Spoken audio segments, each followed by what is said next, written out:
이렇게 귀한 배움의 시간을 주신 하나님께 감사드립니다. 사실 제가 이렇게 강의를 하고 또 그렇게 하지만은 오늘 강의할 주제만큼 고민스럽고 어려운 주제는 없었던 것 같습니다. 근데 올해 특별히 기독교 연합회에서 어쨌든 우리가 한 번은 이 문제에 대해서 신앙적으로 논의할 필요성이 있는데 이런 계기를 만들어 주셔서 얼마나 감사한지 모르겠습니다. 저 개인적으로는 그 작년 말부터 동명대학교 장재진 교수님하고 김혜씨 그 요청을 받아서 이 도마에 관한 연구를 좀 진행한 바 있습니다. 오늘 제가 발표할 내용은 그 당시에 그 동명대 장재진 교수님이 불교 그리고 제가 기독교 부분을 좀 맡아서 했던 부분인데 여러분들에게 좋은 논의에 또 토론의 출발점이 되었으면 하는 마음으로 제 강의를 시작토록 하겠습니다. 저희 논의의 시작은 이게 계속 넘어갈 수 있을까요? 혹시 방송 담당하는 분 계세요? 네, 됐습니다. 제 논의의 시작은 이렇게 시작합니다. 사실 우리가 가야사 부분에 대해서 관심을 갖는 이유가 있는데요. 그 이유는 바로 뒤에 보시는 이런 물론 다양한 도마와 관련되어진 이야기도 있지만 저는 개인적으로 관심을 갖는 부분 중에 하나입니다. 맨 우편 좌측에 있는 것은 로마 카타콤에 있는 물고기 익투스 문양입니다. 우리가 이렇게 알고 있죠.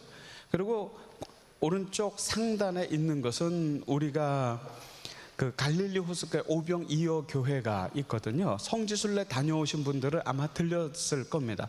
거기에 있는 모자이크 문양입니다. 오병이어죠. 그리고 왼쪽 하단에 있는 것은 수로왕릉에 있는 쌍어 문양입니다. 그리고 오른쪽 하단에 있는 것은 허황우가 왔다고 이야기하는 아요디아 지역의 대부분의 문들에 조각되어져 있는 쌍어 문양입니다. 제가 조금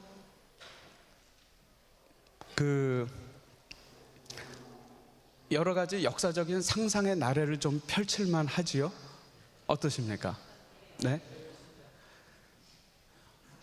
근데 사실 우리에게는 도마가 인도까지 온 행적은 사료적 기록으로 분명합니다. 그게 이제 성경이 아니라 외경이죠. 도마 복음이나 도마 행전. 오늘 우리가 좀 다룰 이야기들인데요. 그런데 이제 인도로부터 가야까지의 행적이 뭐 있느냐 없느냐부터 해서 육로냐 해로냐 또 그 중국에 있는 그 육로로 예상되는 지역에 아까 그 제가 언급했던 교수님들 중심으로 해서 계속 그 지역을 답사를 합니다. 왜냐하면 김해시에서 또 그 루트를 좀 개발하려고 지금 관심을 갖고 있기도 해서 실증적인 고증들을 하고 있는 상태이지요. 근데 여러 가지 가능성들이 좀 열려져 있지만 사실은 그 중간 부분에 대한 역사적인 고찰, 우리가 물론 지금은 이제 역사를 할 때 꼭 사료적인 근거가 있어야만 그게 사실이다라고 얘기할 수는 없습니다.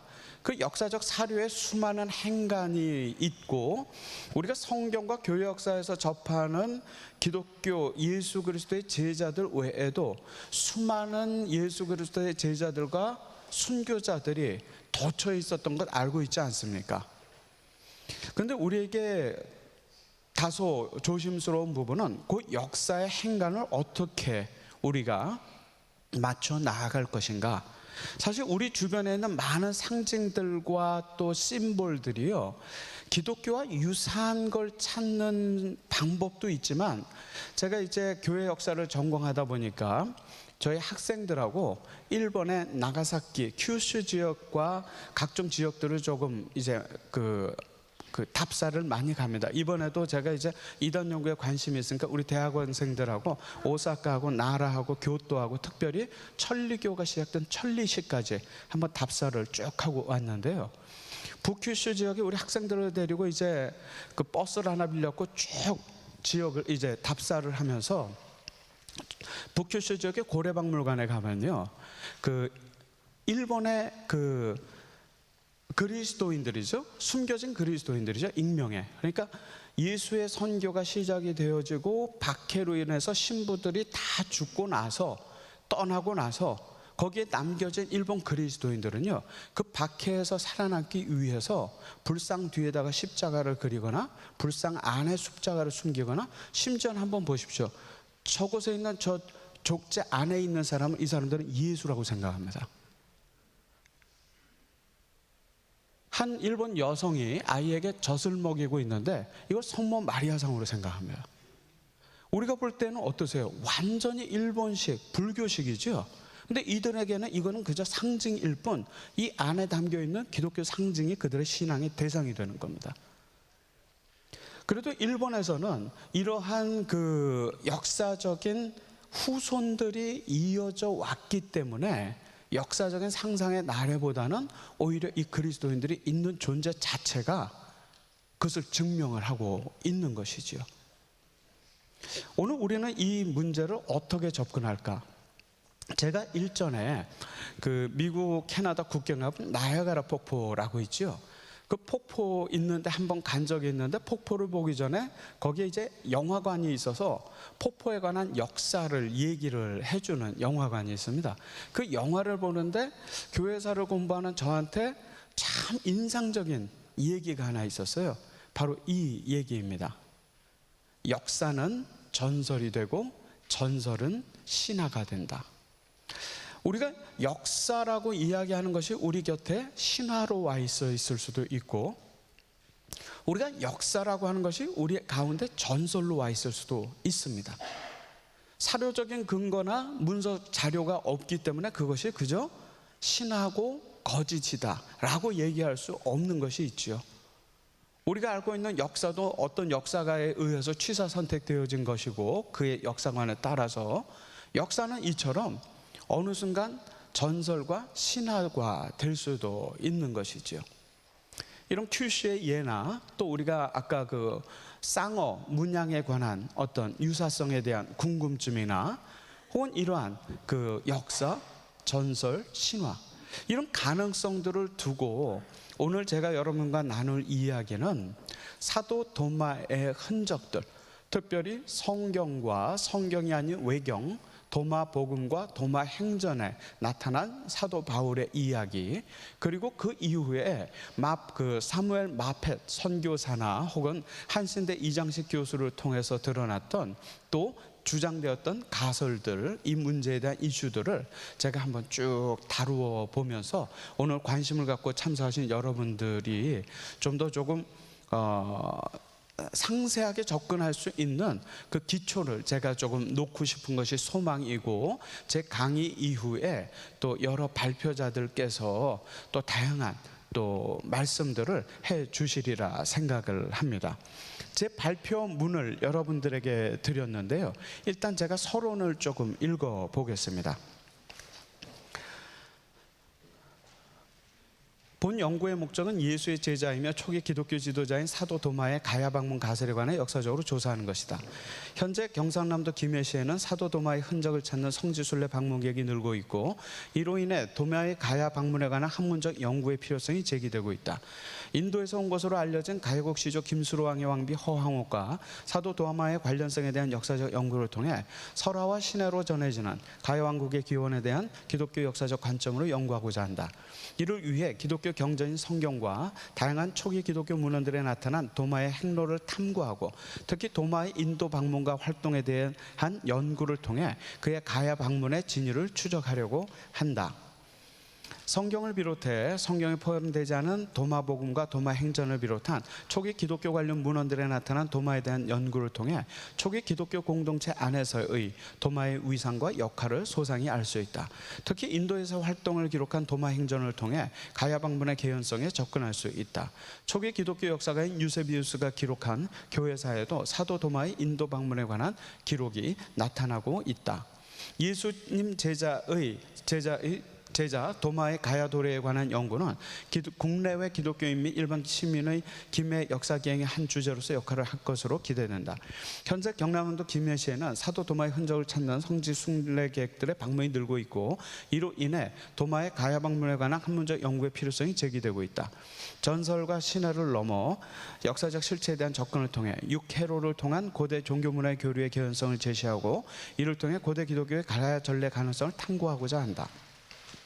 사도 도마의 인도 가야 방문에 관한 선행 연구는 주로 기독교계 학자들에 의해서 접근이 되었는데, 유우식의 1900년 전 한반도의 사도 도마가, 이장식의 아시아 고대 기독교사, 사무엘 마펫의 아시아 기독교회사, 박용규의 도마의 한국 선교론이 어떻게 볼 것인가, 이와 같은 기독교 관련 문헌에 대한 연구와 함께 가야국에 대한 1차 자료들 및 김병모의 김수로 왕비 허황옥 등도 본 연구를 위해 참조했다. 김해 지역의 다양한 종교 문화 관광 자원들과의 연계를 통해 지역 경제 활성화 및 김해 시민들의 자금식 함양에 도움을 줄 것으로 기대된다.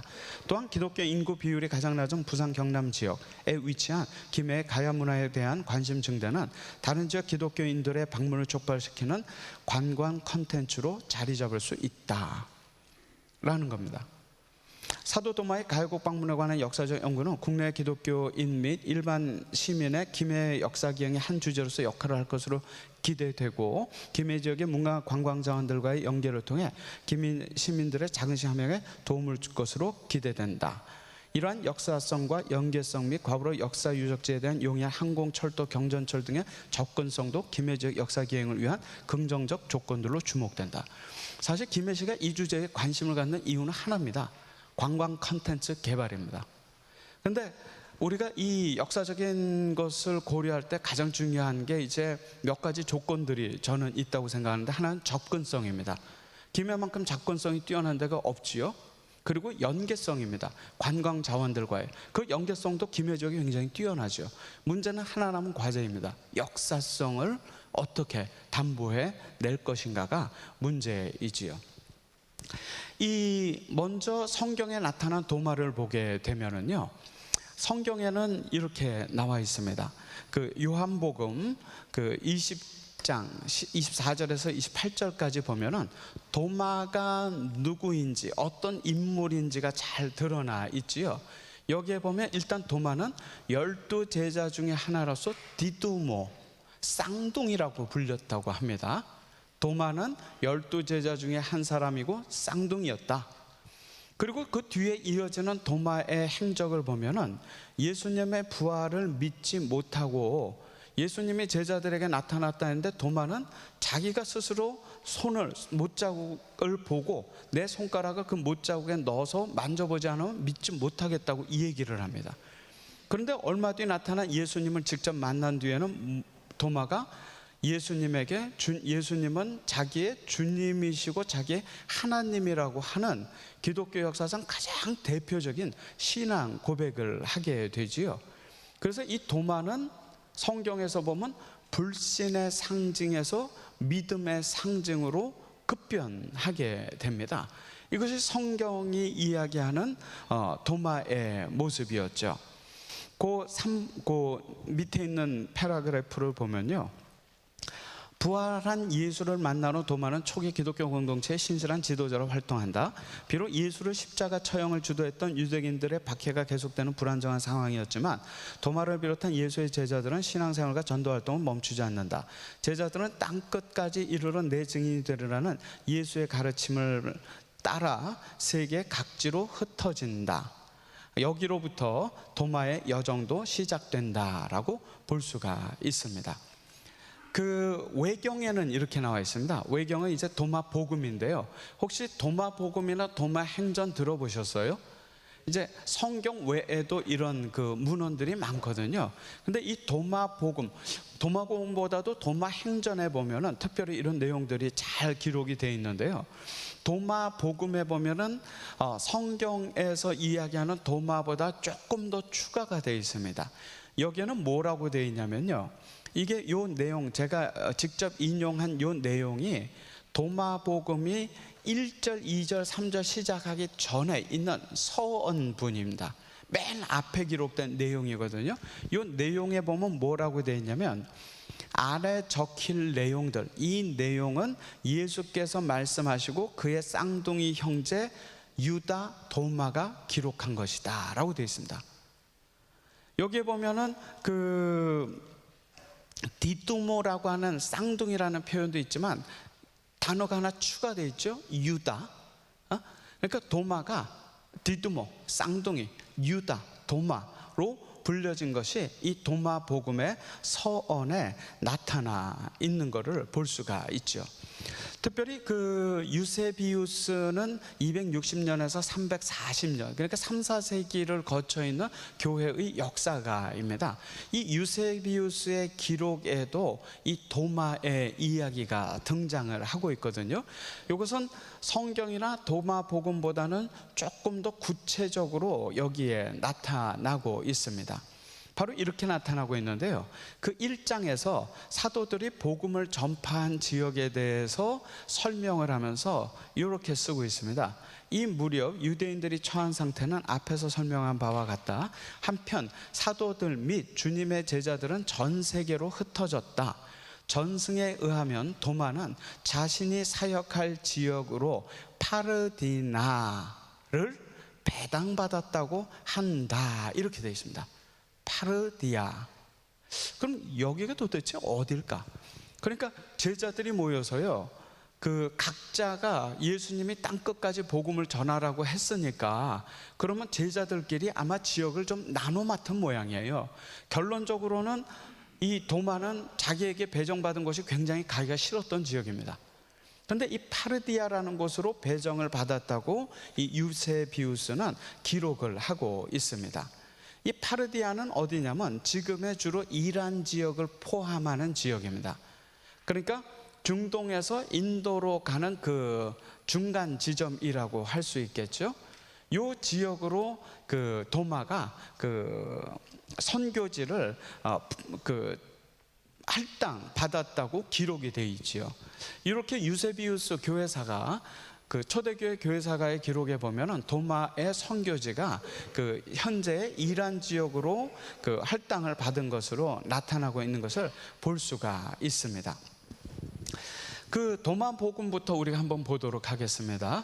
도마복음은 2세기에서 3세기 초에 그 기록이 되어진 것으로 알려져 있는 이 도마복음에 되면, 도마복음은 사실 그 복음이라고 하는 것이 붙은 것처럼 예수의 행적에 대해서 주로 기록이 되어진 게 이 도마복음입니다.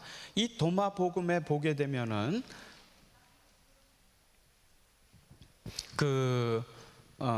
도마의 이름이 붙여진 고대 기록 중에 도마서와 도마복음은 예수의 가르침을 주로 담고 있고, 도마행정은 도마가 인도로 가게 된 경위와 선교 활동에 대해 기록하고 있다.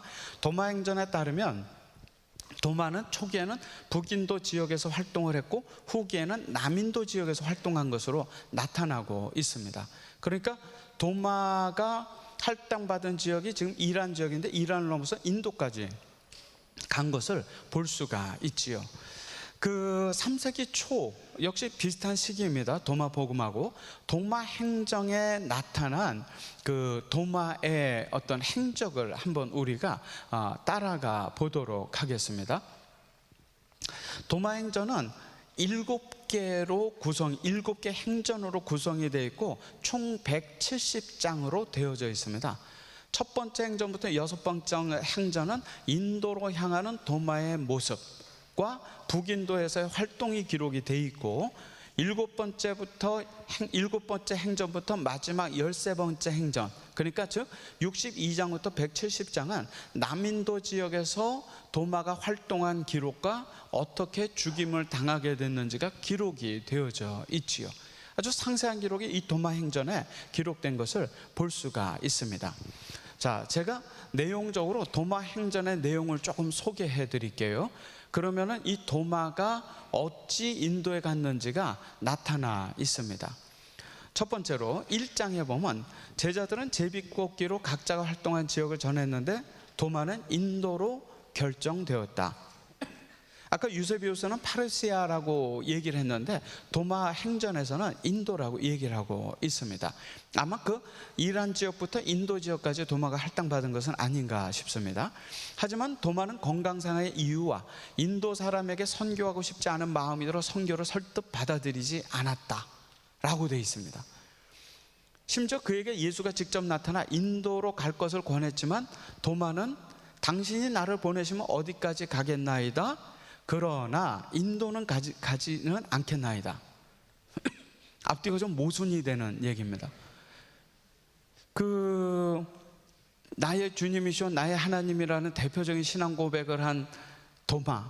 근데 여기는 예수님의 파송을 받지 않고 있습니다. 이 인간이 끝까지 긴장을 풀 수 없는 존재인 건 분명한 것 같습니다. 어쨌든 예수님이 직접 인도로 가라고 권했는데도 안 가는 겁니다. 간다고는 하지만 인도 빼고. 저 이 마음 이해합니다. 제가 부산에 온 지 15년이 됐는데요, 제가 공부 마치면서 부산 빼고 다 가겠다고 했거든요. 아는 분들이 없어가지고요. 그런데 부산에 딱 와가지고 벌써 지역교회에서도 연구하고, 그래서 그 뒤로는 제가 하나님 뜻에 맞는 기도면은 열심히 하고요, 조금 갸우뚱거리거나 아닌 것 같은 것은 그냥 세계 평화를 위해서 기도하는 게 편하다는 그분 뜻대로 하시는 분이지 우리의 사정을 봐주시는 분은 아닌 건 분명한 것 같습니다. 도마 얘기에는요 더 그게 드러납니다. 2장 결국 도마를요 예수님이 팔아버립니다. 인도 상인에게. 어쩔 수 없이 팔려갑니다. 하지만 결국 도마는 인도로 떠나게 된다. 당시 지금의 파키스탄 서부 지역에 위치하던 인도 파르시안 왕국의 왕이었던 군다포로스가 왕국을 짓기 위한 목수를 구하기 위해 보낸 상인 아빠네스에게 팔려 인도로 가게 된 것이다. 그를 판 사람은 다름 아닌 예수였다. 아빠네스가 그러니까 이 아빠네스가 와서 도마한테 너 이제 팔렸다, 나는 인도 가야 된다고 했더니 도마가 영문도문했잖아. 도대체 그게 무슨 일이냐, 누가 나를 팔았느냐 하고 딱 손 가르치는 데를 보니까 예수님이 안 간다 하시니까 파셨어요. 저분이 당신 주인이요 라고 묻자 도마는 네, 그는 나의 주인이십니다 라고 대답했다. 아빠네스는 나는 그로부터 당신을 샀소라고 말하고, 도마는 그 말을 듣고 차분히 마음을 가라앉혔다고 한다. 자포자기 하는 거죠. 이제 포기하고 주님의 부르심을 받을 준비를 하고. 예수는 인도 선교를 만설이던 그의 사랑하는 제자 도마를 강제로 보낸 것이다. 이게 영어 해석이니까 그런데요, 뭐 강권하신 거죠. 뭐 강제로 띠띠우셔갖고 데려가신 거죠. 3장에 보면은 결국 도마가 이제 순종합니다. 주님이 원하는 곳으로 가겠습니다. 주 예수여 당신의 뜻이 이루어질 것입니다. 팔리기 전에 이 얘기를 했으면 성경에 다시 한번 나올 텐데 이게 조금 늦었어요, 시간적으로. 라고 순종하며 인도로 떠난다. 도마는 아드로폴리스라는 곳에 도착한다 라고 되어 있습니다. 그 뒤에 오늘 이야기에 필요한 내용만 제가 좀 발췌했습니다. 도마는 군다포로스 왕에게 자신을 목수 기술과 건축 기술을 가진 전문가로 소개하고, 왕은 도마에게 궁전을 지어줄 것을 요청합니다. 그리고 도마는 왕으로부터 계속적인 재정 지원을 받는 한편 왕에게 궁전이 거의 완공되었다고 얘기를 하지요. 근데 왕이 보고 싶다고 해서 갔더니 허허벌판이고 아무것도 없었습니다. 20장에 보면 하지만 왕궁은 전혀 지어지지 않았다. 도마가 실제로 한 일은 도시와 지방을 다니면서 가난한 자에게 먹을 것을 주며 새로운 신 하나님을 가르치며 아픈 자를 치료하고 악귀를 쫓아내는 일이었다. 제자의 사역을 한 겁니다. 궁전을 짓지를 않은 거예요. 그래갖고 선교 활동을 한 거죠. 그래서 심하게 화가 난 왕이 도마를 심하게 매질을 하고 그 도마는 감옥에 갇히게 됩니다. 근데 그런 위기에서 도마는 뭐라고 얘기하냐면은 하지만 도마가 왕의 재정으로 왕에게 지어준 것은 지상의 궁전이 아니라 왕을 위한 하늘나라의 궁전이었다. 이것을 깨달은 군다포로스 왕은 도마에게 용서를 구하고 도마에게 세례를 받은 후 도마를 따르게 된다라고 기록이 되어 있습니다. 이 도마 행전에. 그리고 62장하고 168장에 보면은 도마는 인도 전역을 그 이후로 돌아다니며 선교 활동을 하다가 서기 72년 미스데우스 왕의 명령으로 창에 찔려 순교하신 것으로 전해진다. 여기까지입니다. 도마 행전에 나타난 도마가 인도를 가게 된 계기와 인도에서 한 일과 그의 죽음이 어찌 이루어졌는지가 이렇게 기록이 되어져 있지요. 그리고 실제로 인도에는 이러한 도마의 흔적들이 남아 있습니다. 그 이야기들은 가장 잘 접할 수 있는 게 사무엘 마페, 그러니까 우리나라에 왔던 마포삼열 선교사 그 아들입니다. 그 아시아 기독교회사에 기록이 되어져 있지요. 여기에 보면 인도에 남겨진 도마의 기록에 대해서 상세한 기록이 나타나고 있습니다. 먼저 거기 제가 글을 조금 볼게요. 먼저 도마에게 궁전을 지어달라고 부탁했던 군다포로스 왕에 대한 역사적 발굴이 이루어졌다는 것이다. 바로 이겁니다. 1834년에 아프가니스탄 카불 계곡에서 이 군다포로스 왕의 이름이 새겨진 동전이 발견이 되어지고 관련 유물들이 발굴이 되어집니다.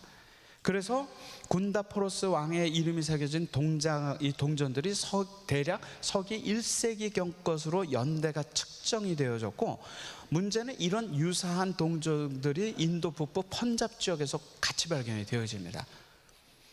그러니까 군다포로스 왕이 사도도마와 동시대 인물이었다는 것은 역사적으로 고증할 수 있는 그 자료가 된 것이죠. 또 예전 불교 도시에서 발견된 석관 비문들도 이렇게 그 근거로 제시를 하고요. 또 이것과 함께 이 마포삼열은 또 중요한 자료 제시를 하나 하는데 그게 이겁니다. 피에리트렘 바다의 페리플루스. 이게 뭐냐면요, 그 다음 패라그프를 제가 읽어볼게요.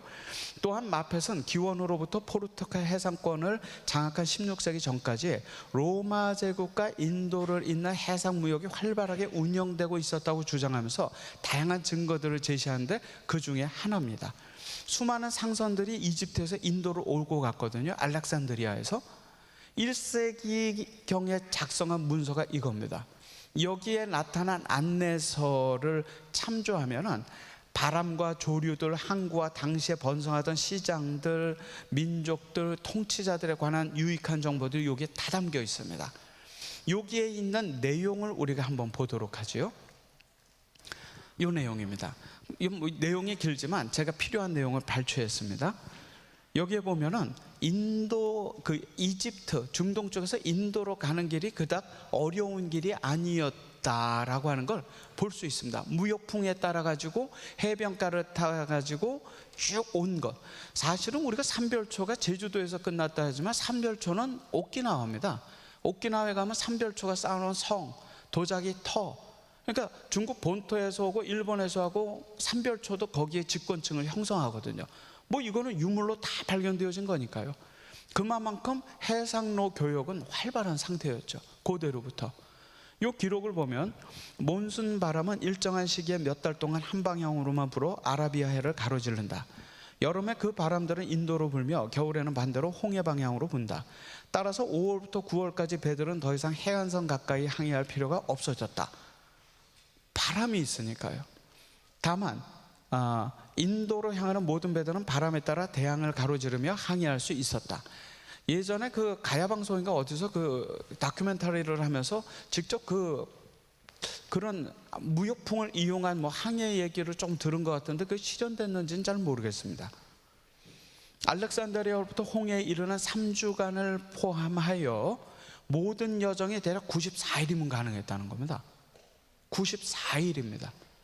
그 기간 동안 알렉산드리아 이집트로부터 해서 오는 겁니다. 알렉산드리아는 여러분이 아시겠지만은 고대 초대교회 5개 교회 중에 가장 많은 기독교인들이 있던 곳 중에 하나입니다. 로마, 컨스탄티노플, 지금의 이스탄불, 로마, 컨스탄티노플, 안디옥, 예루살렘, 알렉산드리아입니다. 알렉산드리아에도 기독교 공동체들이 많이 들어가고 있었죠. 이 알렉산드리아로부터 그 홍해까지 3주간 대략 94일이면 가능했던 거죠. 뿐만 아니라 대양을 가로지르기 위한 보다 커다란 배들이 이제까지 사용한 작은 배들을 대체하게 되었다. 몇몇 배들은 7개나 되는 돛을 가지고 있었으면 보통 200톤에서 300톤이나 되었다. 큰 배들이죠. 인도로부터 배들은 공작과 상화, 후추와 상료, 카슈미어 양털과 값비싼 보물들을 싣고 물러갔다. 이러한 동양의 호화품들은 그 값에 대하 티베리아스 황제가 불평할 정도로 비쌌다. 반면 그 배들은 노예들과 술, 산호초, 유리, 영국제 양철 그릇 등을 지중해로부터 인도로 날랐다. 아마도 AD 50년경 이러한 배들 중에 하나가 목수였던 이 유대인 기독교 선교사를 태우고 항해하였을 것이다. 왜냐하면 그 당시 장소들은 동방에서 목수들의 수요가 상당히 많았음을 언급하고 있기 때문입니다. 가정입니다. 그런데 이 고대 기록에 보면은 사도 도마가 목수로서 예수님께 팔려서 인도에 갔으리라고 하는 주장을 어느 정도 뒷받침하고 있죠. 그가 도마라는 건 아니지만 그런 개연성은 열려 있는 것이지요. 이런 걸 통해 갖고 만약에 우리가 군다포로스 왕과 도마의 행적이 이러한 이유로 진행됐다는 걸 짐작해 볼 수 있죠. 그리고 남서부에 지금 오른쪽에 있는 게 인도 지도 아닙니까? 인도 남서부에 보면은 콜라라고 하는 지역인데 이 지역에 가면은 이 지역 기독교, 이 인도 남서부 지역의 기독교인들이 자기들을 도마 기독교인들이라고 부르고 이 콜라라고 불렀던 왕국에 보면은요 7개의 도마가 교회를 세웠다고 하는데 대략 이런 지역들입니다. 이런 지역들인데 실제로 도마가 주로 활동했던 지역은 인도 남서부 지역이 아니라 남동부 지역입니다. 밀라포르라고 하는 첸나이 지역이죠. 우리가 지금 첸나이로 알고 있는 지역. 이 첸나이에 성지순례도 많이 가고 많은 조사도 진행이 되고 있습니다. 이 첸나이라는 지역에서 활동을 하고 있는데 이 첸나이 지역은 지금 기독교인들이 사실 적지가 않습니다. 예를 들어서 이곳에 가면 사도 도마 교회와 사도 도마의 무덤이 이렇게 있지요. 그리고 이 지역은 그 사도 도마의 교회와 무덤도 있지만은 그 2011년 기준이지만 첸나이 지역의 그 종교 인구를 보면은 그 다수가 절대 다수가 힌두교인 이 지역인데도 불구하고 이 첸나이 지역은 기독교 인구가 7%입니다. 뭐 인구가 7%라고 하지만은 그 남녀 토탈해 갖고 35만 8천 정도 될 정도로 이 기독교 인구가 적지가 않은 지역이죠. 자기들을 도마 기독교인이라고 부를 뿐만 아니라 이 첸나이 지역은 기독교가 왕성하고 또 특별히 많은 기독교 교회들이 있는 지역이기도 하지요. 그래서 이 사도 도마의 흔적들은 여기서 발견이 됩니다. 그리고 무덤도 있지요. 그래서 로마 가톨릭 교회에서는 로마에 있는 바티칸 성당, 그 밑에는 베드로 무덤이 있다 하죠. 그리고 두 번째로는 산티아고 성당, 야고보 무덤 위에 세워졌다는, 그리고 세 번째로는 이 첸나이에 있는 도마 교회, 이 세 곳을 공식적인 성지로 인정을 하고 있지요. 제가 그 산티아고라고 하는 순례길을 한 달 동안 한 800km를 걸어봤습니다. 이제 교회 역사도 전공하다 보니까 하루에 한 30여 킬로씩 걸은 것 같아요. 그러면서 이 산티아고 성당에 도착해서 봤는데 야고보 무덤 유골이라고 이렇게 보기는 봤는데요. 제가 그때 순례가 뭔지 깨달은 게요.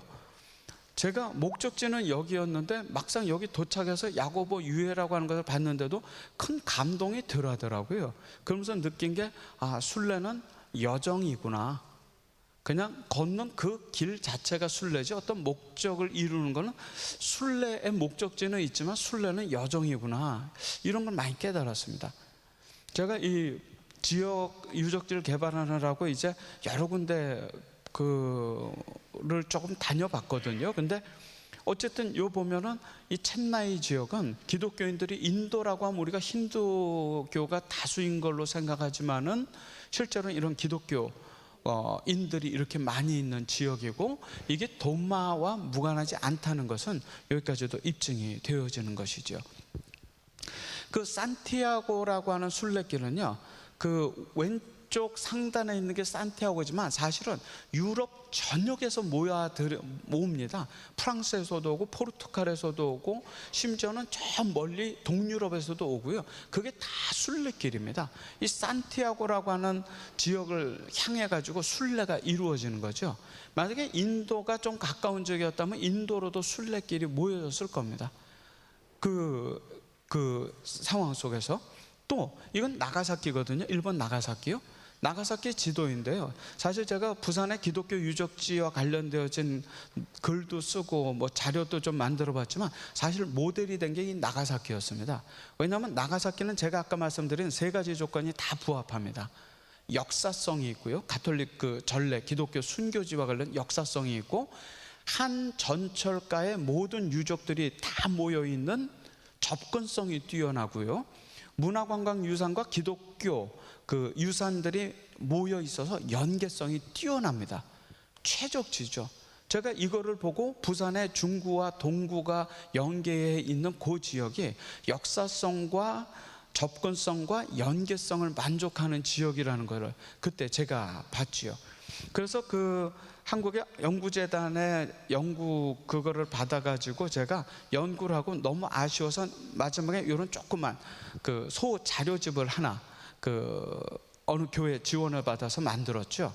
부산에 관한 기독교 역사를 좀 쓰고 그 뒤에 보면은 부산에 와가지고 걸을 만한 그 문화관광자원들과 기독교 유적지를 연계한 그런 그 조그만 책자를 하나 냈죠. 이걸 제가 한 8,000분가 찍었는데 다 무료로 다 나눠 드렸어요. 그리고 이렇게 그림.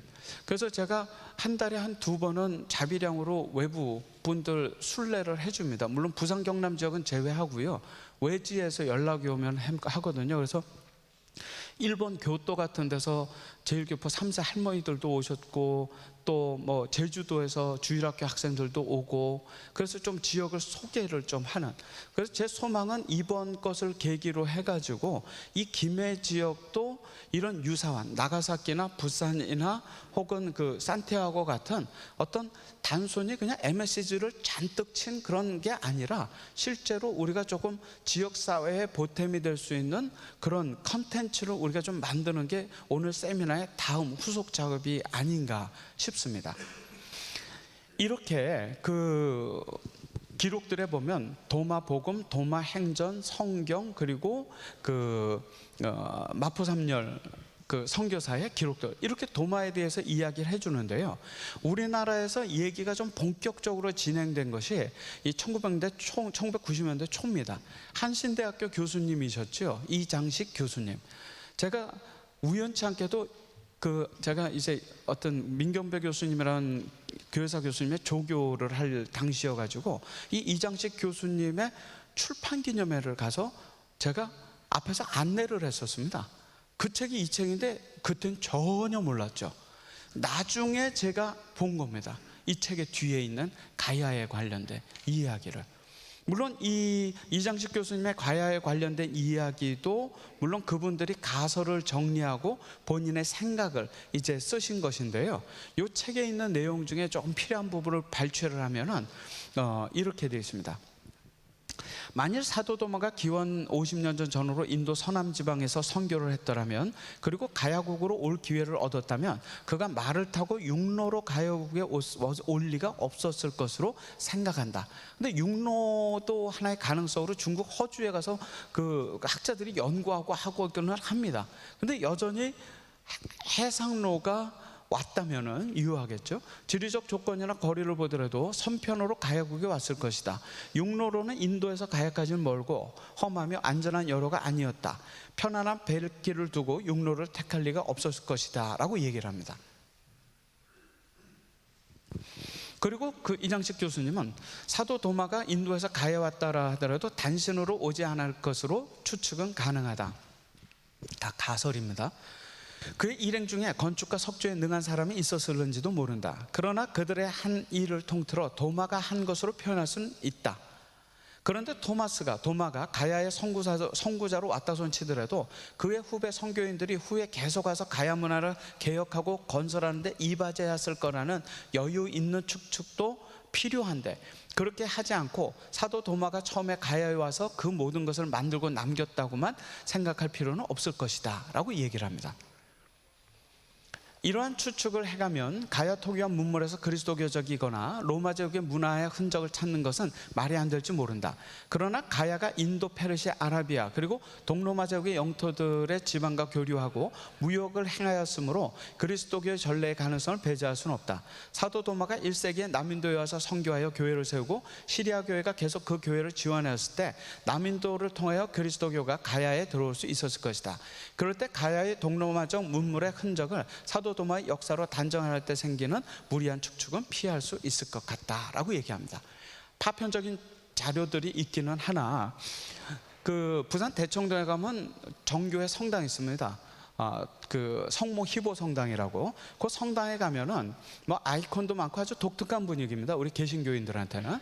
근데 동방 정교회는 기독교의 4, 5세기의 예전을 그대로 담고 있는 기독교의 원형적인 예전들이 있는 곳입니다. 한번 가보실 만하죠. 근데 그 예전을 보면 다소 이상하실 거예요. 향, 아이콘들도 색상이 강한. 우리가 이 지역에서 만난 건 불교인데요, 불교적이다라고 생각할 수 있는데요, 실제로 인도와 중국에 영향을 준 동방교회의 영향은 지대합니다. 우리가 경교라고 부르죠. 네스토리우스파라고 부르는 것이 우리나라에는 어떤 형태로 접근이 왔는지 모르지만 그 당나라에는 압록강, 두만강 강변에 초기 기독교 네스토리우스파의 그 포교당이 설치되어 있을 정도로 고대의 어떤 교류에 대해서는 자료가 없다는 것만으로 우리가 아니라고 얘기하기도 어렵고, 자료가 그런 개연성들을 가지고 반드시 그렇다라기도 어려운 상황인 것이죠. 예를 들어서 그 1956년에 그 숭실대 교회사가인 김양선이 불국사에서 발견했다고 하는 그 네스토리우스파 경교 석십자가입니다. 이 십자가 지금 숭실대학교 박물관에 있는데요, 물론 이제 이 김영선 교수가 발견한 지점부터 해서 사실 여부부터 해서 논란이 있긴 있습니다, 사학계에서. 하지만 이것은 이제 경교 십자가라고 보는 데에는 마름모골형의 그 당시 경교의 십자와 거의 유사한 특징을 가지고 있기 때문이지요. 그렇기 때문에 우리가 도마복음이나 그 행전 그리고 여러 가지 초대 기독교 문헌들을 볼 때 도마의 행적에 인도까지의 행적은 분명한 것 같습니다. 근데 그 이후에 많은 접근들이 이러한 가설들로 남아있고, 우리가 맞다 틀리다 이야기하기 전에 이거 한반도 땅끝 이곳 가야에 이르기까지 이러한 많은 그 고대 그 종교 문화 이런 문물들의 교류가 활발했다는 증거들은 우리 주변에 있는 것이지요. 제가 결론 부분을 읽도록 하겠습니다. 예수의 제자 도마가 가야 왕국을 방문했을까?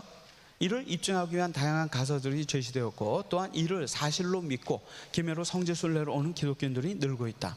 역사적인 연구를 통해 비록 사료적인 입증은 어렵지만 도마 혹은 고대 기독교인들의 가야 왕국 방문은 충분한 개혁성이 있다는 결론에 도달한다.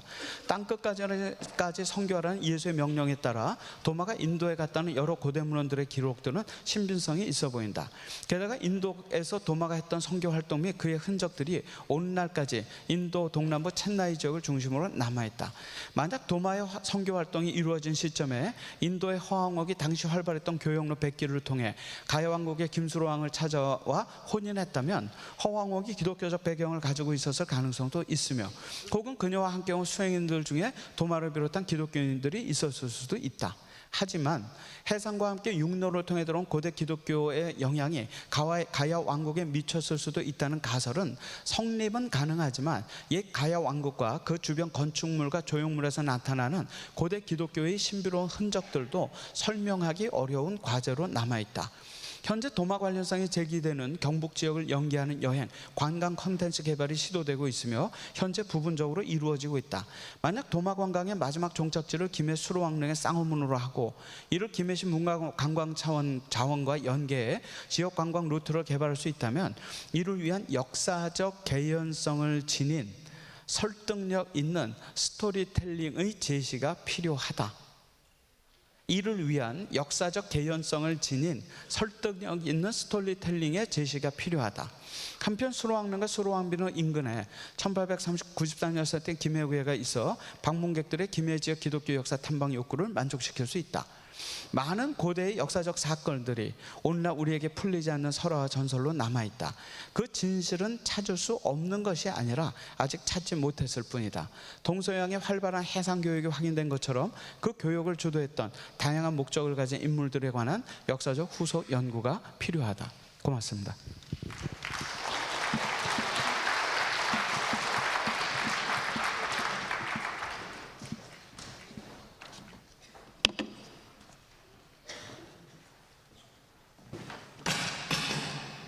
우리 교수님께서 시간을 정확하게 지켜주셨습니다.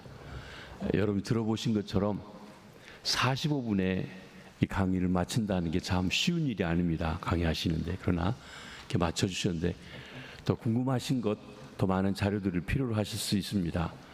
여러분이 질문하실 것을 질문 용지에 써서 안내부에 주시면 미리 담당 강사님들에게 전달드려서 답을